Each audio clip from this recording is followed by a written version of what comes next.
Bismillahirrahmanirrahim.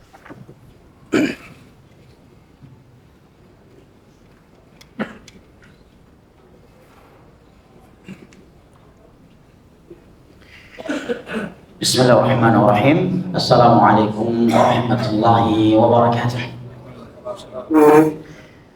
Alhamdulillah wassalatu wassalamu ala Rasulillah wa ala alihi wa sahbihi wa sallama tasliman katsira. Amma ba'd. Fa ahlan wa sahlan wa marhaban bikum ikhwani al-karam wa akhwati al-karimat jamaah salat zuhur yang ana cintai dan muliakan rahimani Allah wa iyyakum wa baraka fikum. Segala puji dan syukur tentunya hanya kepada Allah Jalla wa Ala Rabbul Alamin.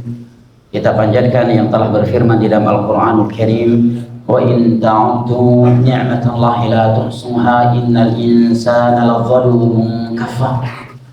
Dan kalaulah kalian menghitung-hitung akan nikmat Allah atas kalian, la tuhsuha, niscaya kalian tidak akan mampu menghitungnya. Sesungguhnya manusia itu pelaku kezaliman dan kekufuran. Dan nikmat yang paling berharga tentunya bagi kita umat Islam adalah nikmat agama. Oleh karenanya sebagian sahabat Nabi SAW mengatakan, Inna Allah yu'ti dunya man yuhib wa man la yuhib, wa la yu'ti din illa man yuhib. Nikmat dunia itu akan Allah berikan kepada hamba yang ia cintai dan kepada hamba yang tidak ia cintai sekalipun. Tetapi nikmat agama tidak akan Allah berikan kecuali kepada hamba yang ia cintai sahaja. Berkumpulnya kita saat ini di dalam rumah Allah Jalla wa Ala yang mulia ini merupakan tempat yang paling ia cintai di atas permukaan bumi, yang berdasarkan hadis yang diriwayatkan oleh Imam Muslim dari Abu Hurairah radhiyallahu anhu, inna habbal biladi ila Allah masajiduha wa inna dharral biladi ila Allah aswaquha. Sesungguhnya tempat yang paling Allah cintai di atas permukaan bumi adalah masjid. Dalam rangka melanjutkan talabul ilm dan atafakuh fiddin di antara kita setelah melaksanakan ibadah salat zuhur berjamaah, yang kita memohon kepadanya, Rabbana taqabbal minna innaka antas sami'ul alim. Ini merupakan dari nikmat agama yang Allah Jalla wa Ala berikan kepada kita dan wajib kita syukuri. Jamaah yang dimuliakan Allah, pada pertemuan yang sebelumnya kita telah membahas keutamaan salat malam dan witir dan fikih terkaitnya, terkait waktu mulainya dan waktu berakhirnya. Juga telah kita bahas dari sisi nominalnya, berapa batasan minimum dan maksimum salat malam. Juga telah kita bahas dari sisi sifat salat malam dan juga sifat salat witir. Apabila dia melakukan witir dengan 3 rakaat, apakah dengan 2 kali tasyahud ataukah dengan 1 kali tasyahud? Demikian juga bolehkah dia melakukan witir dengan 5 rakaat? Ya. Kemudian bolehkah dia witir dengan 7 rakaat atau dia witir dengan 9 rakaat? Ini juga telah kita singgung pada pertemuan yang lalu bahwa semua itu boleh, ya. Semuanya warid dari Nabi SAW. Dari hadits Aisyah radhiyallahu anha, beliau mengatakan Nabi SAW melakukan salat witir dengan 3 rakaat dan boleh dengan 2 kali salam atau dengan 1 kali salam. Demikian juga Nabi SAW membolehkan kita witir dengan 7 rakaat. Al-witir bi 7 rakaat wa bi 5, juga dengan 5 rakaat. Seseorang tidak duduk kecuali di akhir rakaat yang terakhirnya. Dalilnya adalah hadis Aisyah radhiyallahu anha yang diriwayatkan oleh Imam Muslim. Beliau mengatakan, kana Rasulullah sallallahu alaihi wasallam yusalli min al-laili 13 yutiru min dzalika bi 5. Dahulu Nabi sallallahu alaihi wasallam pernah salat malam sebanyak 13 rakaat dan beliau witir dengan 5 rakaat darinya.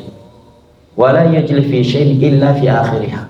Di dalam 5 rakaat tersebut beliau tidak duduk kecuali di rakaat yang terakhirnya. Ini salah satu sifat salat witir yang tidak diketahui oleh banyak dari kaum muslimin. Bahkan mungkin hari ini kalau ada imam tarawih melakukan witir dengan 5 rakaat seperti ini, bisa jadi ribut di masjid. Ya, bisa jadi ribut karena yang ma'ruf ya di tengah-tengah kaum muslimin karena keilmuan mereka adalah dengan 3 rakaat dengan cara 2 kali salam atau 1 kali salam. Bayangkan seandainya ada imam yang setelah dia sholat 13 rakaat, kemudian 5 rakaat terakhirnya, berarti mulai dari rakaat berapa? 8 ya, dari 9, 10, 11, 12, 13. Langsung 5 rakaat sekaligus dan tidak duduk tasyahud kecuali di rakaat yang terakhir, kemudian salam. Mungkin akan ribut, padahal itu salah satu dari sunnah Nabi SAW. Hadisnya riwayat Al-Imam Muslim dari Aisyah radhiyallahu anha. Dan itu tidak aneh bagi orang yang telah mengetahui hadisnya. Mungkin akan mengejutkan sebagian orang yang belum mengetahui riwayatnya, karena memang sifat manusia ini seperti yang dikatakan oleh para ulama, al-jahlu bi syai' aduwwullah. Manusia ini punya sifat suka memusuhi sesuatu tatkala dia belum mengetahuinya. Nah, oleh karenanya Imam Syafi'i juga mengatakan man tafaqqaha raqqa qalbuh. Orang yang belajar ilmu fikih akan lebih lembut hatinya dan tidak terlalu mudah mengingkari orang lain yang berbeda dengannya, dan terkhusus dalam bab fikih. Dan juga hadis Ummu Salamah radhiyallahu anha, riwayat Al-Imam Ibnu Majah dengan sanad yang disahihkan oleh Syekh Al-Albani. Beliau mengatakan kana Rasulullah sallallahu alaihi wasallam yutiru bi sab'in wa bi khamsin. Dulu Nabi sallallahu alaihi wasallam salat malam dan witirnya beliau lakukan dengan 7 rakaat atau 5 rakaat. La yafsilu bainahunna bi taslimin wala kalam. Beliau melakukan 5 atau 7 rakaat sekaligus tanpa terpisahkan dengan salam dan tanpa kalam berbicara. Artinya 7 rakaat atau 5 rakaat dengan 1 kali salam dan 1 kali tasyahud. Ini juga diriwayatkan oleh Imam Ibnu Majah dengan sanad yang sahih. Baik, jamaah yang dimuliakan Allah. Dengan ini kita telah mengetahui bahwasanya jumlah salat malam yang rajih tidak terbatas, tetapi ditutup dengan witir. Witir itu artinya ganjil. Nabi SAW yang mengatakan waliyaj'al akhiru min salatihi bil-lail witra. Hendaknya kalian menutup salat malam kalian dengan jumlah yang witir, baik dengan 1 rakaat, 3 rakaat, 5 rakaat, ataukah 7 rakaat seperti hadis Ummu Salamah dan Aisyah radhiyallahu anhuma tadi. Lalu bagaimana dengan hadis yang diriwayatkan oleh Imam Bukhari dari Aisyah radhiyallahu anha yang menyebutkan bahwa Nabi SAW tidak pernah salat malam lebih dari 11 rakaat, baik di bulan Ramadan maupun di luar Ramadan. Maka para ulama menjawab dengan beberapa jawaban. Yang pertama, bahwa itu yang diketahui oleh Aisyah radhiyallahu anha. Karena di sana ada riwayat dalam Sahih Bukhari juga dari Abdullah bin Abbas radhiyallahu anhu. Bahkan tadi dalam hadis Aisyah sendiri yang diriwayatkan oleh Imam Muslim, Nabi pernah melakukan salat malam sebanyak 13 rakaat. Yang ketiga, ucapan Aisyah yang menyebutkan Nabi tidak pernah salat malam lebih dari 11 rakaat baik di bulan Ramadan ataukah di luar Ramadan, itu beliau riwayatkan dalam konteks menyebutkan perbuatan Nabi SAW dan suatu ibadah. Apabila Nabi SAW mengerjakannya tidak lebih dari 1 cara, tetapi ucapan beliau membolehkan dengan cara yang lainnya, maka melakukan dengan cara lainnya berdasarkan ucapan beliau, ini bukan perkara bid'ah atau diada-adakan dalam urusan agama. Sebagai contoh, Nabi SAW tidak pernah umrah di bulan Ramadan, tetapi umrah di bulan Ramadan justru menjadi umrah yang paling afdal. Kenapa? Karena ada hadis Nabi SAW di dalam Sahih Muslim, tatkala seorang wanita datang kepada Nabi SAW menyampaikan kesedihannya karena tidak bisa ikut serta berangkat haji bersama Nabi SAW dan kaum muslimin, dan itu merupakan haji wada, haji perdana dan yang terakhir. Maka Nabi SAW bersabda, "Idza jaa Ramadan fa'tamiri." Apabila datang bulan Ramadan nanti, berangkatlah engkau umrah. Fa inna umratan fi Ramadan ta'dilu hajjan ma'i. Karena umrah di bulan Ramadan pahalanya sama seperti haji bareng denganku. Ini menerangkan kepada kita bahwa melakukan suatu ibadah di mana Nabi SAW tidak pernah melakukannya, tetapi dari sisi ucapan beliau telah menganjurkannya. Itu juga bagian dari mengamalkan sunnah Nabi SAW. Contoh lainnya, salat tahiyatul masjid. Nabi SAW tidak pernah salat tahiyatul masjid. Namun bukan berarti kita tidak boleh tahiyatul masjid. Kenapa? Karena ada hadisnya secara ucapan, yaitu hadis dari Imam Muslim dari Abu Qatadah Al-Ansari radhiyallahu anhu. Beliau mengatakan bahwa Rasulullah sallallahu alaihi wasallam bersabda, "Idza dakhala ahadukumul masjid fala yajlis hatta yusalli rak'atain." Apabila salah satu di antara kalian masuk ke dalam masjid, janganlah dia langsung duduk kecuali dia telah salat dua rakaat. Nabi kenapa tidak pernah melakukannya? Karena Nabi begitu masuk ke dalam masjid langsung naik mimbar. Karena sunnahnya khatib, dia masuk ke dalam masjid langsung naik mimbar. Dan beliau masuk masjid langsung menjadi imam salat. Nah, maka para ulama menjawab bahwa hadis Aisyah radhiyallahu anha yang menyebutkan Nabi salat malam tidak lebih dari 11 rakaat dengan beberapa jawaban yang telah kita sebutkan tadi. Sebagian ulama menambahkan jawaban yang berikutnya, yaitu bahwa sebutan Aisyah radhiyallahu anha 11 rakaat tadi itu sebagai al-afdaliyah. Ya, dari sisi paling afdalnya bagi orang yang salatnya panjang. Tetapi bagi orang yang salatnya tidak terlalu panjang, pendek-pendek, maka lebih baik dia memperbanyak rakaatnya. Karena keumuman hadis Abdullah bin Umar radhiyallahu anhu yang diriwayatkan oleh Imam Al-Bukhari, salatul laili masna masna fa idza khashiya ahadukum al-fajr falyutir. Tatkala Nabi sallallahu alaihi wasallam ditanya tentang salat malam, maka beliau menjawab, salat malam itu 2 rakaat, 2 rakaat, 2 rakaat. Apabila salah satu di antara kalian khawatir telah masuk waktu subuh, maka hendaknya dia langsung witir. Di sini Nabi sallallahu alaihi wasallam tidak membatasi maksimumnya. Pertanyaannya, apabila seseorang telah salat malam dan witir sebelum tidurnya, kemudian dia bangun lagi sebelum masuk waktu salat subuh, bolehkah dia melakukan salat malam lagi karena waktu yang masih tersisa? Dan apabila boleh, apakah dia harus witir lagi ataukah tidak? Siapa yang mau menjawab? Tidak ada hadiah insyaallah. Fadhal. Berarti witir enggak lagi karena sudah sebelumnya. Baik, bagaimana dengan hadis hendaknya dia fa idza khashiya ahadukumul fajr falyutir. Apabila salah satu di antara kalian telah khawatir masuk waktu subuh, hendaknya dia witir. Dan juga hadis Nabi, waj'alu akhir salatikum bil laili witra. Jadikanlah penutup salat malam kalian dengan witir. Di sini perintah menutup salat malam dengan witir. Nah, jawaban beliau tadi boleh salat lagi tanpa witir. Pendapat pertama. Ada yang mau mencetuskan pendapat yang kedua dengan argumentasinya? Nah, yang mau menyelisih beliau siapa? Nah, teman-teman. Nah, kalau khawatir ketidur. Oke, dia udah witir nih setelah isya, ya kan? Bangun lagi, kan boleh salat lagi. Nah, witir lagi enggak? Berarti sama dengan pendapat beliau. Nah, Anda pilih pendapat yang berbeda dengan beliau. Mendengar alasannya apa? Ada yang mau berbeda dengan beliau berdua? Nah, sama ya? Dua pendapat di kalangan ulama. Pendapat yang pertama seperti yang beliau berdua sebutkan. Dia salatlah. Boleh salat karena malam adalah waktu salat sunnah mutlak. Yang ada 5 waktu terlarang salat nanti akan kita bahas, itu hanya di siang hari. Malam itu semuanya waktu salat.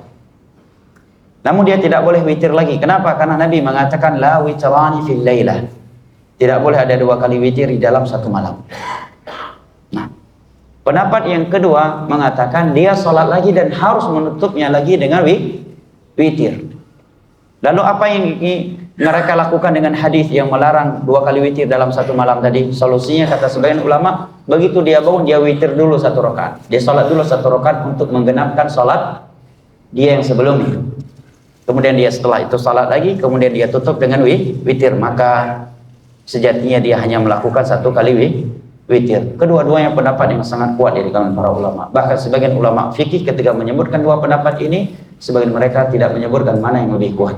Karena saking kuatnya perselisihan di antara ulama dalam hal ini. Dan anak sendiri sebagai penuntut ilmu yang masih dangkal ilmu lebih condong pada pendapat ulama yang mengatakan dia tidak perlu witir lagi, karena perintah untuk menutup salat malam dengan witir itu bagi orang yang belum witir.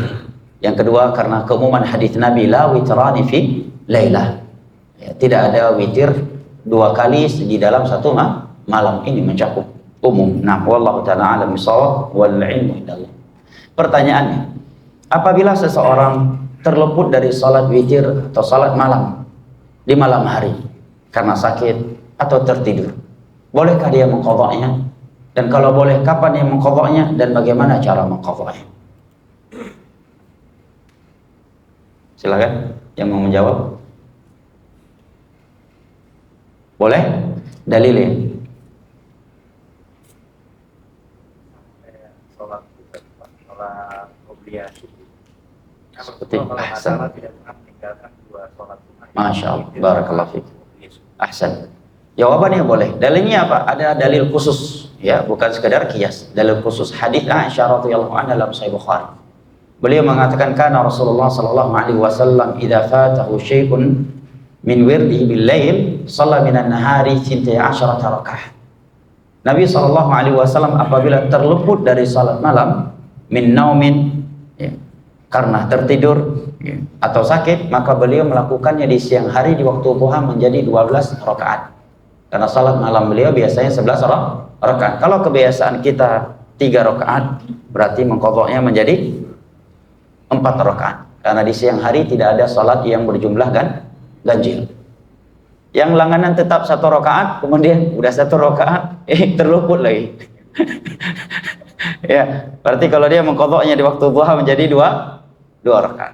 Yang kebiasaannya 5 rakaat, berarti jadi 6 rakaat. Yang kebiasaannya 7 rakaat menjadi 8 rakaat. Yang kebiasaannya 9 menjadi 10. Yang kebiasaannya 11 menjadi 12 dan seterusnya. Nah, wallahu taala alam bisawab wal ilmu indallah.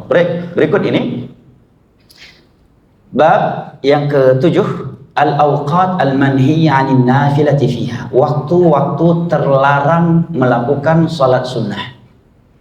Kata penulis, hunaka awqatu nahyin an salati tatawwu' fiha illa mastuthniya wa hiya awqatun khamsah. Di sana ada waktu-waktu terlarang salat sunnah, kecuali salat sunnah yang dikecualikan. Dan waktu terlarang tersebut ada 5. Yang pertama, jamaah dimuliakan Allah, setelah selesai salat subuh sampai terbitnya matahari. Dalilnya adalah hadis riwayat al-Imam al-Bukhari dan Muslim. Nabi sallallahu alaihi wasallam bersabda, la salata ba'da salatil fajr hatta tatlu'a syams. Tidak boleh melakukan salat sunnah setelah salat subuh sehingga matahari telah terbit. Tulu itu terbit, syuruq itu bukan terbit. Ya, jangan disamakan. Syuruq itu setelah terbit, di saat cahaya matahari telah memancar bumi. Jadi kalau ada orang yang mengatakan kita salat syuruq itu 15 menit setelah syuruq, itu keliru. Tapi tepatnya 15 menit setelah tulu'. Karena syuruq itu udah pasti beberapa menit setelah tulu'. Salat syuruq dinamakan syuruq dikarenakan syuruq. Syuruq itu artinya terpancar, karena cahaya matahari telah terpancar dan menerangi bumi setelah sebelumnya masih ada kegelapannya. Nah, dari sisa malam. Waktu terlarang salat sunnah yang kedua adalah min tulu'i syamsi hatta tartafi'a qadru ramhin fi ra'yil 'ain. Dari semenjak terbitnya matahari. Kalau tadi dari semenjak selesai sholat subuh sampai terbitnya matahari. Kalau yang kedua dari semenjak terbitnya matahari sehingga matahari itu meninggi sepanjang 1 tombak menurut pandangan mata. Ya, ketika mata memandang maka matahari telah meninggi sepanjang 1 tombak. Ya, wahwa qadru meter qariban, kurang lebih sepanjang 1 meter. Kalau diperkirakan dengan waktu, kata Syekh, kurang lebih 1/4 atau 1/3 jam setelah terbitnya matahari. Nah, fa idza irtafa'at asy-syams ba'da tulu'iha, maksudnya setelah tulu' tadi ya.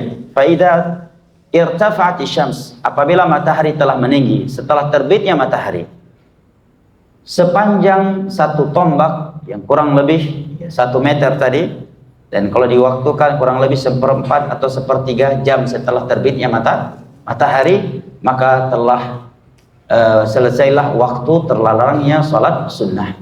Dalilnya adalah hadis riwayat al-Imam Muslim dari Amr bin Abasah radhiyallahu anhu. Nabi SAW bersabda kepada beliau, "Shalli salat subh." Salatlah salat subuh. Saat itu Amr bin Amasa datang bertanya tentang agama Allah Jalla wa Ala kepada beliau.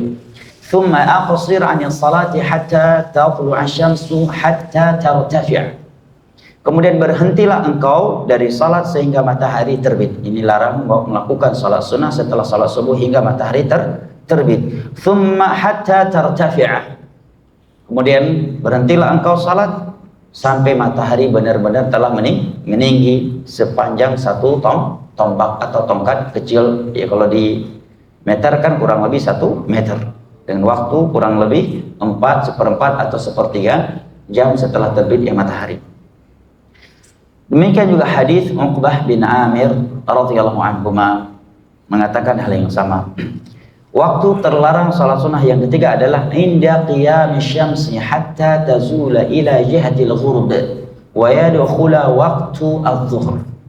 Di saat matahari benar-benar meninggi di tengah-tengah langit, berada di poros langit, di tengah-tengah langit, sehingga matahari telah zawal, telah tergelincir ke arah barat, dan dengan itu telah masuk waktu salat zuhur. Para ulama mengatakan kurang lebih 30 sampai 45 menit sebelum masuknya waktu salat zuhur. Dan biasa memang terlihat di saat matahari benar-benar berada di tengah-tengah langit. Karena sebelum masuk waktu salat zuhur itu matahari berada benar-benar di tengah-tengah langit. Ya. Sehingga setelah itu dia mulai tergelincir ke arah barat.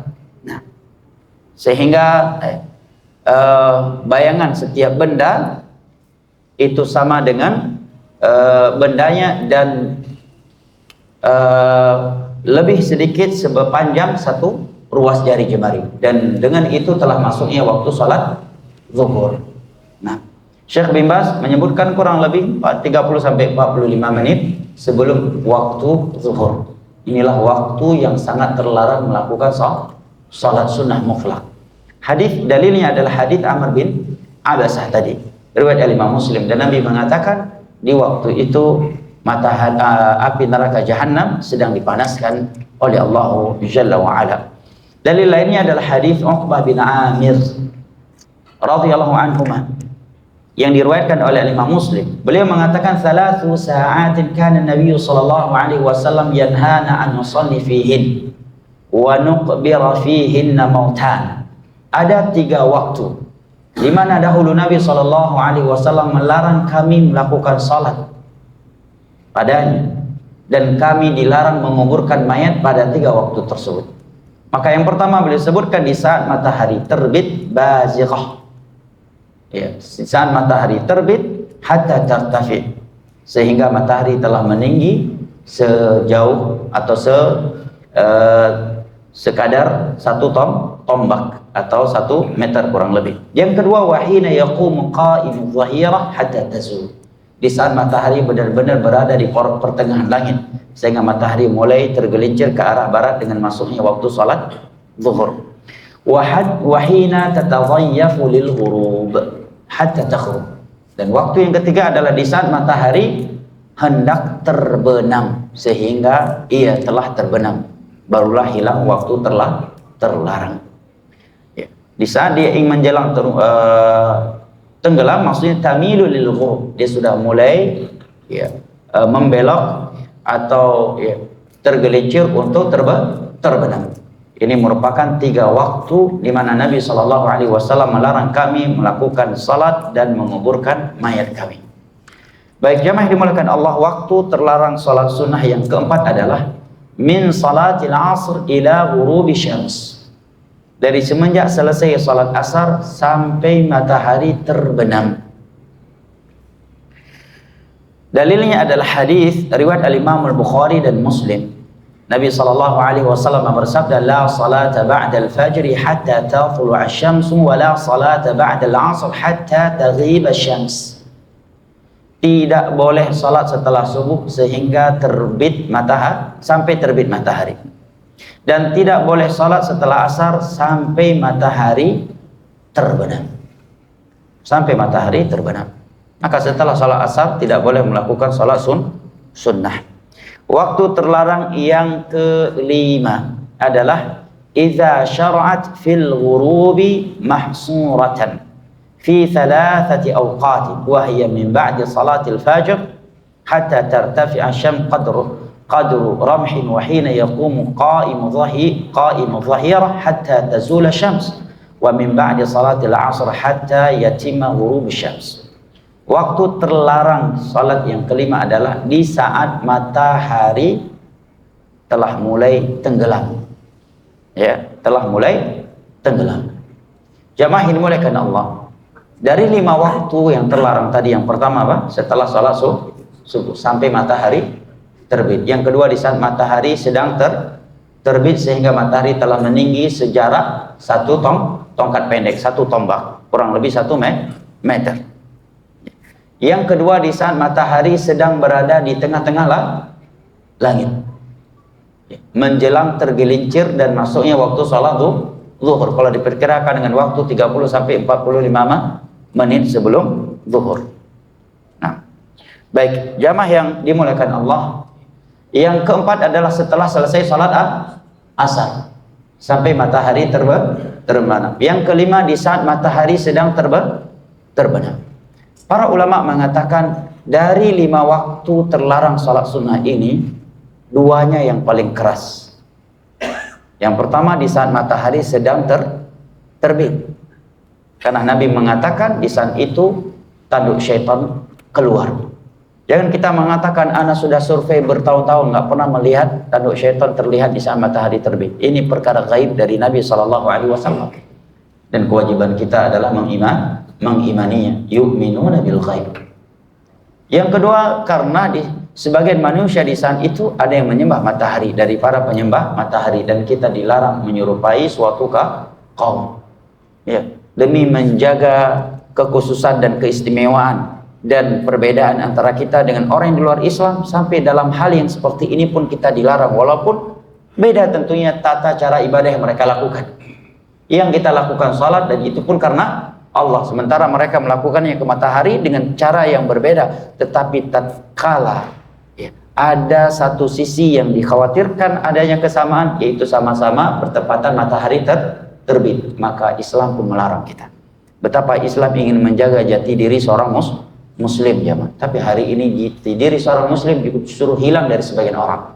Dia lebih bangga dengan nilai-nilai agama orang kafir, syiar-syiar orang kafir, daripada dengan nilai-nilai agamanya sendiri yang Allah katakan inna dina indallahi Islam, al-yawma akmaltu lakum dinakum wa atmamtu alaikum ni'mati wa raditu lakumul Islam dinan. Yang kedua yang paling keras dari larangan waktu salat sunnah dari 5 waktu terlarang adalah di saat matahari benar-benar terbenam. Karena di saat itu ada orang-orang yang juga menyembah matahari, yang melakukan ibadah kepadanya. Baik jamaah ini mulakan Allah, 5 waktu terlarang salat ini, maka terjadi khilaf di antara ulama, apakah salat yang terlarang pada 5 waktu salat ini, apakah semua salat ataukah hanya salat sunnah mutlak saja? Sebagian ulama berpendapat semua salat selain salat wajib. Kok bisa ada salat wajib pada waktu tersebut? Karena qadha misalnya. Nah, semua salat sunnah tanpa terkecuali. Dia masuk ke dalam masjid, tapi mutahiyatul masjid, tapi pada subuh, maka nggak boleh. Ya, demikian juga sholat sunnah yang lainnya. Dia mau sholat sunnah setelah wudhu, tapi ini adalah waktu terlarang sholat, maka tidak boleh dia melakukannya. Dan pendapat yang kedua adalah yang merinci bahwa ini maksud oleh Nabi SAW terkait 5 waktu terlarangnya sholat adalah sholat sunnah mutlak. Adapun selain salat sunnah mutlak itu diperbolehkan. Nah, karena siang dan malam itu secara umum adalah waktu untuk salat, dan salat itu ada salat sunnah mutlak dan ada selain salat sunnah mutlak. Dan pendapat yang kedua ini lebih kuat. Kenapa? Karena beberapa alasan. Yang pertama, keumuman larangan salat di 5 waktu terlarang ini telah dikhususkan oleh beberapa dalil yang menunjukkan bahwa ini maksud dengan salat yang terlarang, 5 waktu terlarang tersebut adalah salat sunnah mutlak. Sebagai contoh, di dalam Sunan Abi Daud, Nabi SAW pernah melihat seorang sahabatnya berdiri setelah selesai salat subuh. Nabi pun bertanya kepadanya, mau ngapain kamu? Dia pun menjawab, aku ingin salat sunnah qabliyah fajar yang terluput tadi, wahai Rasulullah. Maka Nabi pun mengizinkannya. Jelas? Yang kedua, ada hadis dalam Sunan Abi Daud bahwasanya dari Ummu Habibah atau Ummu Salamah radhiyallahu anha yang menyebutkan bahwa Nabi SAW pernah mengqadha salat sunnah ba'diyah zuhur yang beliau tinggalkan karena ada tamu. Beliau mengqadhanya setelah selesai salat asar. Alasan yang ketiga karena hadis Abu Qatadah Al-Ansari radhiyallahu anhu yang diriwayatkan oleh Imam Muslim. Apabila salah satu di antara kalian masuk ke dalam masjid, maka janganlah dia duduk sampai dia salat 2 rakaat. Ini juga maknanya umum. Dalil yang ketiga adalah hadis yang diriwayatkan oleh Al-Imam Abu Daud, Tirmidzi dan selainnya, di mana Nabi SAW berkata kepada penjaga Masjidil Haram dari Bani Abdul Manaf. Beliau berkata kepada mereka, la tamna'u ahadan tafa bihadzal baiti wa shalla fihi. Wahai Banu Abdi Manaf, jangan kalian melarang siapapun orang yang tawaf dan salat di Ka'bah. Makanya kita lihat tawaf itu 24 jam tidak berhenti. Kecuali untuk salat wajib. Ya. Makanya ketika antum ke Mekah dan Madinah, Mekah, kok Madinah. Ke Mekah pada salat tarawih berlangsung, orang tawaf tetap jalan. Karena tarawih salat sunnah. Nah, bahkan ya ketika sholat tarawih di sana toko-toko nggak dilarang tutup, ya nggak dilarang buka. Ya, yang sholat tarawih, yang jualan-jualan, ya kuliner-kulineran. Tapi pada sholat wajib, toko wajib tuh tutup. Di Konoha dan Wakanda terbalik di sebagian tempat. Pas sholat tarawih di razia warung-warung, kuliner-kuliner, ya disegel dan sebagainya. Pada itu urusan pemerintah, nggak boleh urusan rakyat, nggak boleh urusan ormas. Hancur negara kalau hal-hal yang seperti itu ditangani oleh selain negara. Tapi pada sholat wajib, Pak Kiai sendiri nggak ke masjid. Nah, yang mengaku ormas Islam sendiri banyak yang nggak ke masjid. Pas sholat tarawih razia di beberapa daerah, ya razia. Warung-warung kopi harus tutup. Karena tarawih hukumnya sunnah. Giliran sholat 5 waktu yang wajib, malah yang merazia orang buka warung pada sholat tarawih tadi malah nggak ke masjid. Padahal sholat 5 waktu berjamaah hukumnya wajib. Ya. Paling ringan pendapat ulama dalam hal itu adalah sunnah muakkadah atau fardhu kifayah oleh Imam Syafi'i. Pendapat yang wajib adalah fardhu yang tidak boleh ditinggalkan kecuali karena udzur syar'i. Nah, di sisi pendalilannya adalah Nabi melarang mereka penjaga Masjidil Haram, melarang siapapun yang ingin tawaf dan salat di waktu mana saja yang dia inginkan dari malam atau siang. Ini menunjukkan hadisnya mencakup semua waktu, dan ini menunjukkan bahwa maksud dari larangan Nabi pada 5 waktu salat tadi adalah salat sunnah mutlak. Salat sunnah mutlak. Maka apabila seseorang ingin salat qabliyah subuh yang terluput, mengqadha'nya setelah subuh, maka tidak mengapa. Atau dia masuk ke dalam masjid setelah asar, maka tidak mengapa. Dia salat sunnah tahiyatul masjid, karena tahiyatul masjid bukan salat sunnah mutlak, tetapi salat sunnah dzatul asbab. Nah, wallahu taala a'lam bishawab. Dengan ini kita telah menyelesaikan bab yang kelima terkait salat sunnah. Wallahu taala a'lam bishawab. Jika waktu masih tersisa, saya persilahkan jika ada kritikan, masukan atau hal lainnya yang ingin disampaikan dengan segala hormat. Barakallahu fiikum. Nah,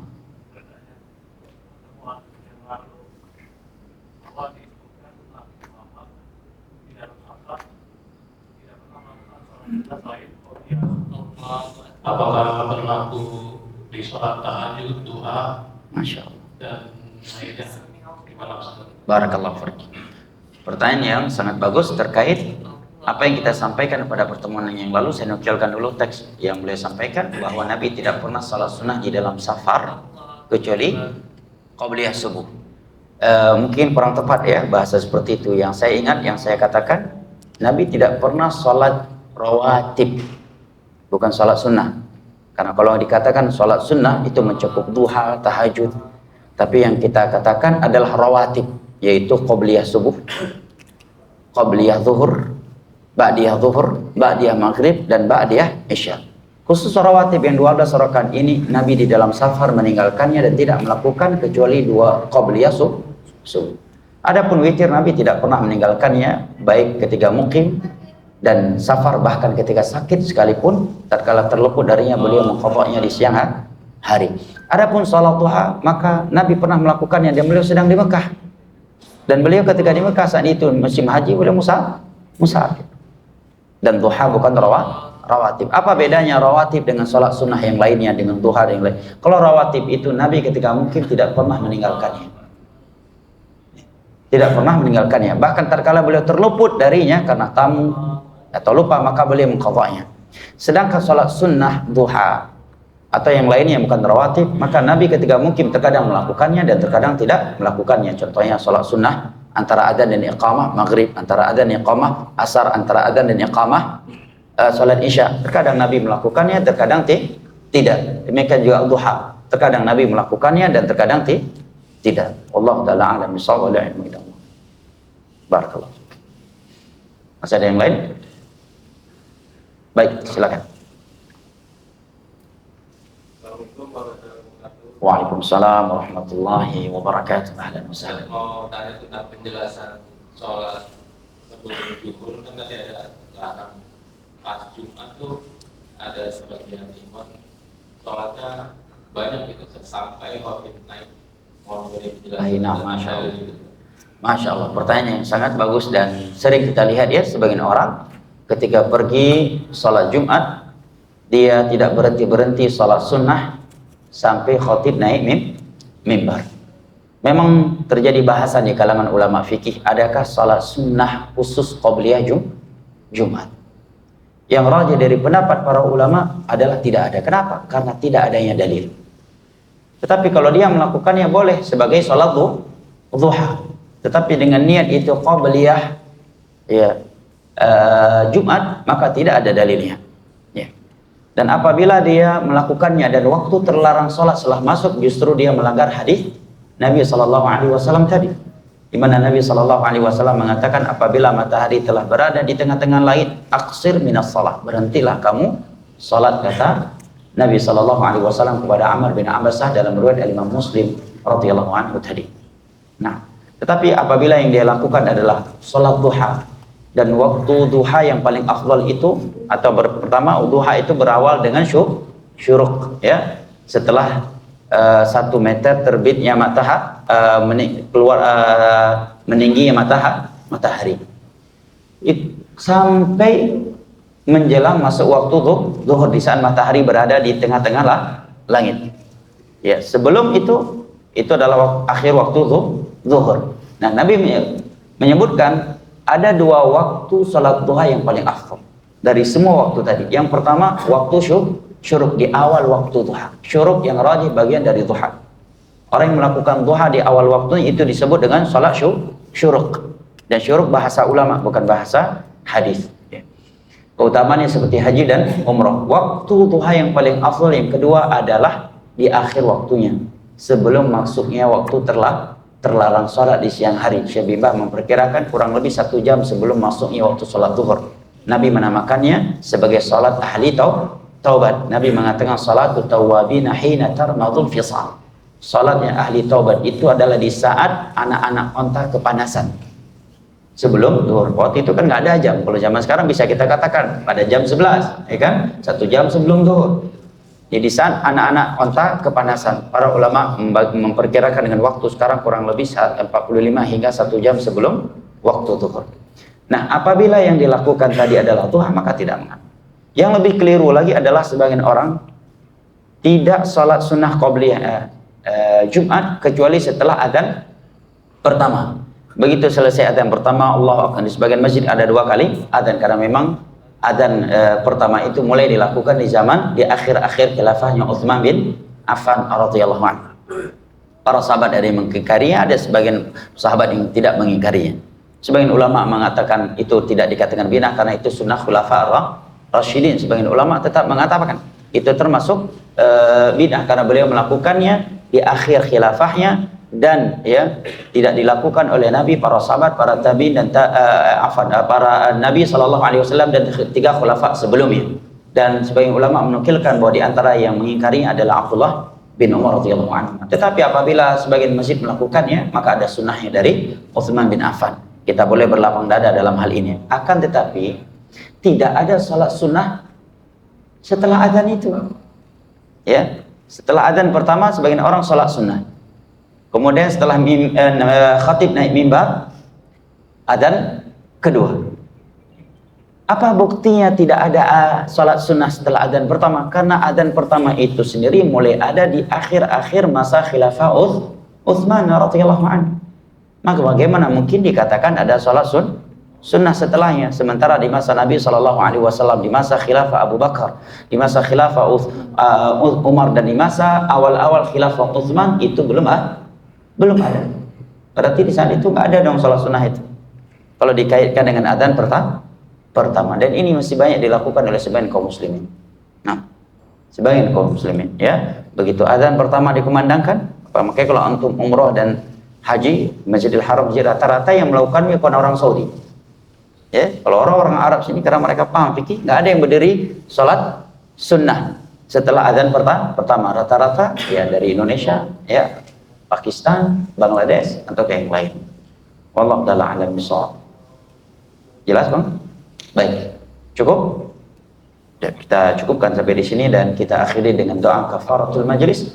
Subhanakallahumma wa bihamdik asyhadu an la ilaha illa anta astaghfiruka wa atubu ilaik. Dan kita memohon kepada Allah sebagaimana Allah telah mengumpulkan kita di dalam rumah yang mulia ini pada kesempatan kali ini, agar kembali mengumpulkan kita semua di dalam syurganya pada hari kiamat kelak ma'an nabiyyin was-siddiqin wasyuhada'i was-salihin wa hasuna ulaika rafiqa innahu waliyyu dzalika wal qadiru alaih.